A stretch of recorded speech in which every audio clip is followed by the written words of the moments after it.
वालेकुम वरहमतुल्लाहि वबरकातुहू। नाज़रीन मोहतरम, मैं हाफिज ज़मान रिज़वी और आप देख रहे हैं इस्लामी टीवी यूट्यूब चैनल। आज आपके सामने दो बहुत ही अहम अपडेट रखूंगा।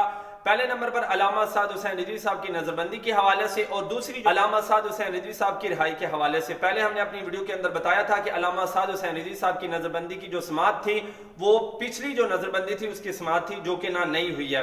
तो इस हवाले से आपको ये बताता चला जाऊं कि 10 जुलाई को अल्लामा साद हुसैन रिज़वी साहब की नजरबंदी खत्म हो जानी थी। अल्लामा साद हुसैन रिज़वी साहब को रिहा कर देना था, लेकिन जो प्लीज अपनी गुंडागर्दी बरकरार रखते हुए अल्लामा साद हुसैन रिज़वी साहब की नजरबंदी भी खत्म नहीं की और रिहा भी नहीं किया। तो इसके नजरबंदी के हवाले से क़िबला अमीरुल मुजाहिदीन के बड़े भाई अमीर हुसैन और अल्लामा साद हुसैन रिज़वी साहब के जो ताया जान हैं उन्होंने लाहौर हाई कोर्ट के अंदर इसके खिलाफ जो है वो रिट दायर कर दी है। इंशाल्लाह इसके खिलाफ भी हमारे वकला एक्शन ले रहे हैं और बहुत जल्दी जो है अच्छा फैसला हमारे हक में होगा।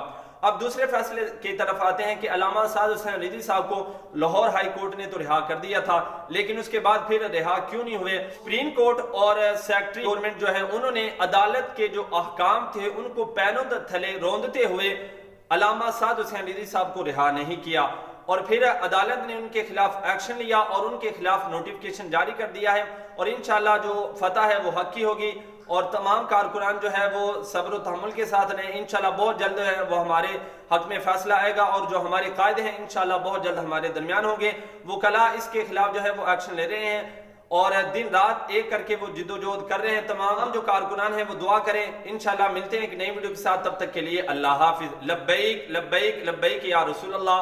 ताजदार खत्म नबुव्वत जिंदाबाद जिंदाबाद जिंदाबाद।